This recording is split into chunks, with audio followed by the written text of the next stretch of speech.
I'm going to be giving some tips about creative research, mostly because we've all got a bit of extra time on our hands at the moment, and maybe we're stuck in and I'm unable to shoot. And I think that research is something that is often overlooked. We often think that research just happens at the beginning of a project, but actually you should really consider the research process throughout the whole of your project. Now, it's very easy for us to think, okay, I'm going to jump on Google, I'm going to do my artist research, I'm going to get my references and inspiration, or read a few wiki pages. But actually, there's a lot more places that you can consider research. But whatever those sources are, there's some fundamental points that you have to consider to make your research have impact. And that is really, throughout the whole of the research process, you have to ask yourselves questions. And that is where your research starts to actually make an impact in your thinking, in your perspectives, and on your projects.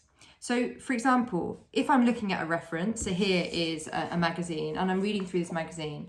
As I'm reading a particular article or looking at a particular series of images or photographs, I'm going to ask myself 3 points.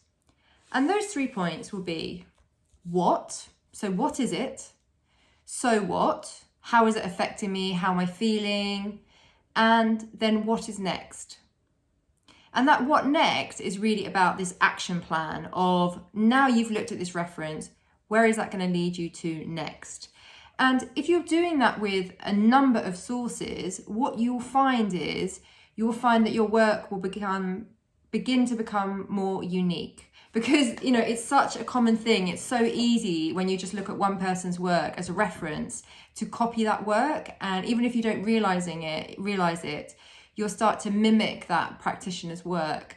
And when you start to look at a range of sources, it's really where you dig a little bit deeper to think about, why am I taking from that? What is the point of interest here? Other things you can do is, looking at monographs, looking at archive material. For me, the process of asking myself questions and that process of evaluation and reflection, I have to capture it, and you should really consider the same. You won't get to such a deeper place of reflection if you are just flicking through and you're not actually capturing your thoughts. So I actually use a sketchbook. So as part of my artistic practice, I keep all my thoughts in a sketchbook for each project. It could be that you write them down on a phone, or you keep a Google Doc of your thoughts. But answering those questions that I just gave you really makes you begin to become what's called a reflective practitioner. And this idea of a reflective cycle was actually coined in 1988 by a theorist called Graham Gibbs, and it's called the Gibbs reflective cycle. And I would definitely recommend having a look at that, where it's this whole point of questions that you go on this cycle and you kind of end with an action plan of what you're going to take forward.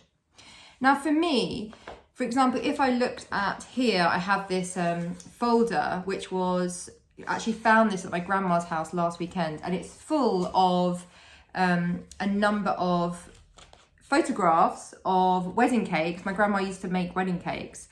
And when I found this, I started to analyze, why have I picked up this folder?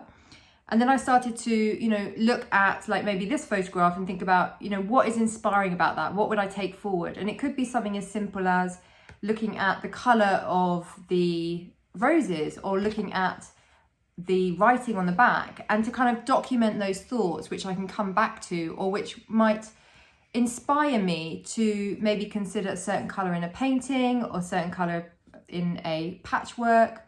And for me, I didn't really know that there was this archive that existed, and it just made me, in that reflective process, think, maybe that's why I'm obsessed with looking at weddings and such in my own work. Was it because in my childhood, my grandma was always making wedding cakes, and so was my father?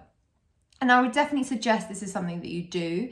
For each of you, go and look around the house, get some sources, potential archive material, or you can conduct an interview as primary research with somebody that you're quarantined with.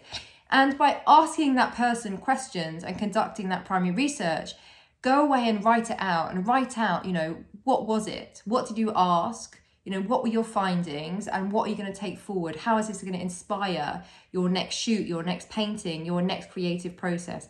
It might not be instant, but what you'll find is by empowering yourself and your thinking by writing it down, you're actually giving yourself distance to consider from far away, and you're actually giving yourself space to think about later. You know, it just might pop into your head when you've got to do that pitch or you've got to come and think of that idea, and it's something that I just absolutely love. I mean, research for me is just such a joy, and I couldn't imagine just doing it on the internet and kind of flicking through pages.